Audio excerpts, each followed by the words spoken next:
Hello everyone, welcome back to my channel. So today we will see about the major and minor groups of DNA. So why there is a major and minor group form in the DNA? What is the importance of these major and minor group? So we will see this in detail in this topic in this video, and this is one of the most important topic for CSI and for other exam also. So the question arises why there are minor and major group in DNA. तो DNA में major और minor group क्यों होते हैं?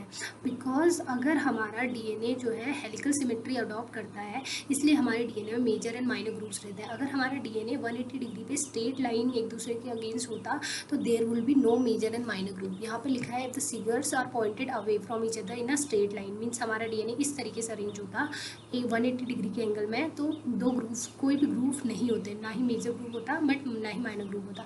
But जो हमारी DNA की symmetry होती है वो हेलिकल होती है, इसलिए हमारा डीएनए में major and minor groups form होते हैं। तो this is the first answer to the question why there is minor and major group observe in the DNA. Now the second question, how we can get the major and minor group. So the major and minor group in the DNA वो geometry और base pairs की symmetry के basis पे रहता है।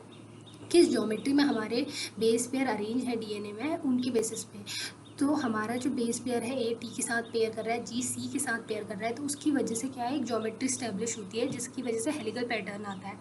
सो हमारा जो base होता है वो शुगर से अटैच होता है, किससे? ग्लाइकोसिटिक बॉन्ड से।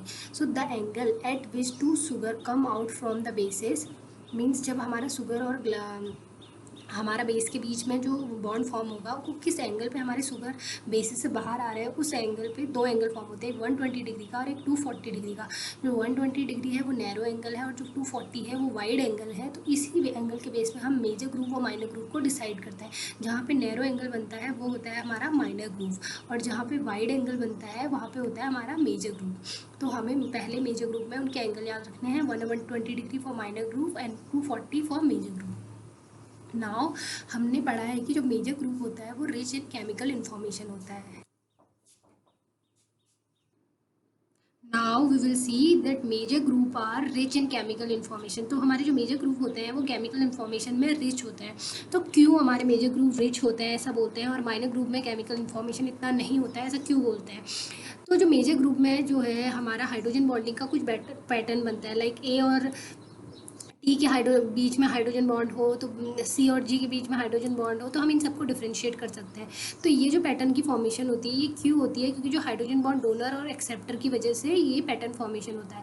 तो जैसे भी आप यहाँ पे देख सकते हैं कि ये हमारा मेजर ग्रुप है, तो यहाँ पे जो बॉन्डिंग है जी और सी के बीच में है। तो जी और सी के बीच में हमारे सबसे पहले क्या है, N7 जो है एडेनिन ग्वानिन का, वो एक एक्सेप्टर की तरह कर रहा है। ये जो O6 है कार्बोनिल ग्रुप है, यहाँ पे 6 पोजीशन पे ग्वानिन के, ये भी एक्सेप्टर की तरह कर रहा है। यहाँ पे जो 4th अमीनो ग्रुप है साइटोसिन का, ये क्या कर रहा है, डोनर की तरह कर रहा है। और जो ये हाइड्रोजन है ये तो simple small non polar hydrogen है यहाँ पे। तो यहाँ पे जो सीक्वेंस बन रहा है वो बन रहा है AADH। तो जब जी और सी के बीच में जो बेस पेयरिंग होती है तो हमारा सीक्वेंस बनता है AADH। बट अगर सी और जी के बीच में हमारी बेस पेयरिंग होगी तो यही सीक्वेंस उल्टा हो जाता है DHAA। मीन्स यहाँ पे ये हाइड्रोजन पहले आ जाएगा, उसके बाद ये डोनर पहले आ जाएगा अमीनो ग्रुप का, और देन यहाँ पे एडेनिन, यहाँ पे सॉरी एक्सेप्टर आ जाएगा ग्वानिन का, और यहाँ पे N7 एक्सेप्टर हो जाएगा ग्वानिन ग्रुप में।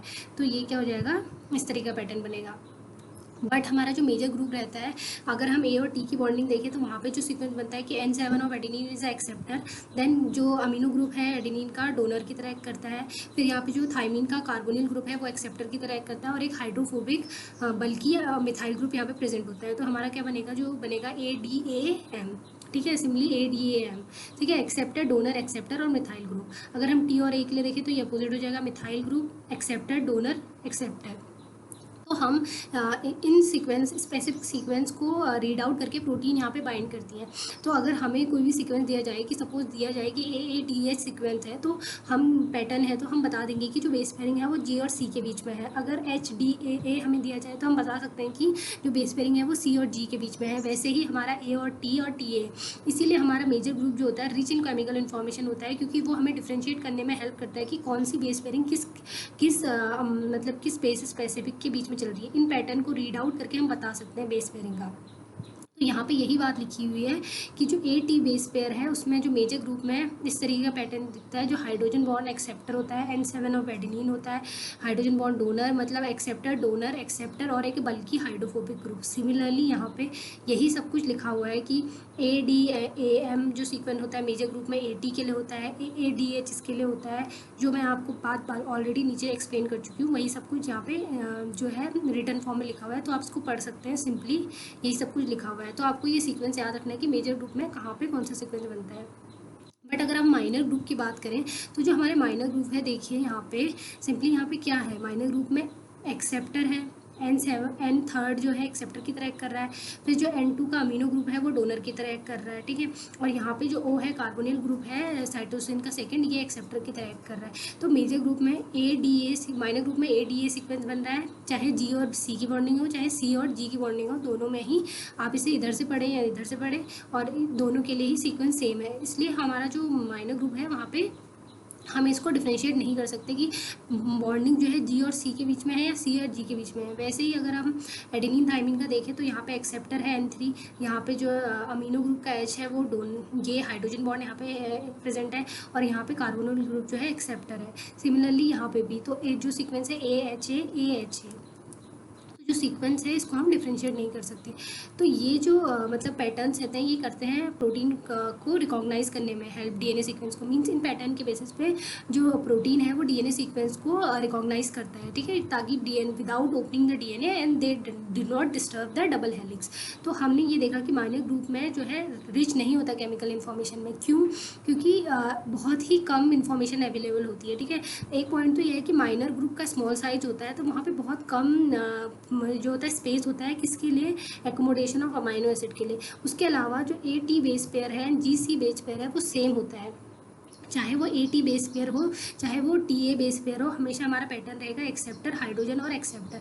और CG बेस पेयर या GC बेस पेयर हो तो एक्सेप्टर डोनर एक्सेप्टर, इस तरीके का हमारा पैटर्न रहता है।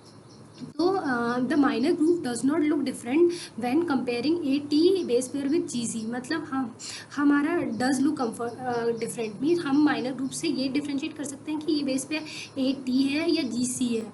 मीन्स अगर AHA है तो हम बोल सकते हैं कि AT है, और ADA है तो हम बोल सकते हैं GC है। बट हम ये डिफ्रेंशिएट नहीं कर सकते कि हम GC और CG और AT और TA के बीच में कैन नॉट बी डिस्टिंग्विश। तो इसीलिए हमारा minor group rich in chemical information नहीं होता है, जबकि हमारा मेजर ग्रुप जो होता है वो रिच इन केमिकल इन्फॉर्मेशन होता है।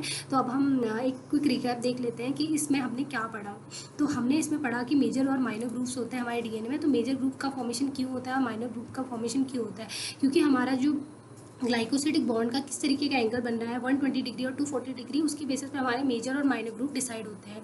अगर हमारा मेजर ग्रुप है तो वो रिच इन केमिकल इन्फॉर्मेशन है, तो हम उससे डिफ्रेंशिएट कर सकते हैं कि क्या पैटर्न रहेगा GNC बेस पेयरिंग का, क्या रहेगा CNG बेस पेयरिंग का, what is the different pattern will be in AT और TA। तो इन पैटर्न को हमारा, इन पैटर्न्स का क्या फ़ायदा है कि इन पैटर्न्स को हमारा प्रोटीन रिकॉग्नाइज करती है, स्पेसिफिक प्रोटीन स्पेसिफिक पैटर्न को रिकॉग्नाइज करके बाइंड करती है।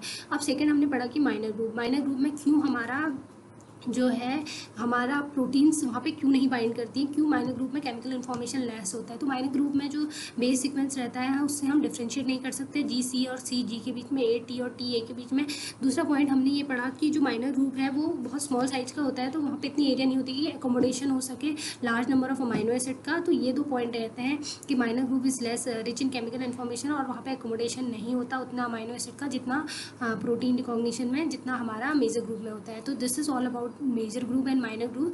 This is one of the most important topic of CSIR net. So hope कि आपको ये समझ आ गया हो अच्छे से, और यहाँ पे आप इस कंटेंट को पढ़ेंगे तो आपको क्लियर हो जाएगा क्या माइनर ग्रुप और मेजर ग्रुप रहता है। In the upcoming CSIR exam this can be asked, and I think पहले भी पूछा गया और फर्दर पूछा जाएगा। So thank you for this watching this video. If you like this video please subscribe to my channel.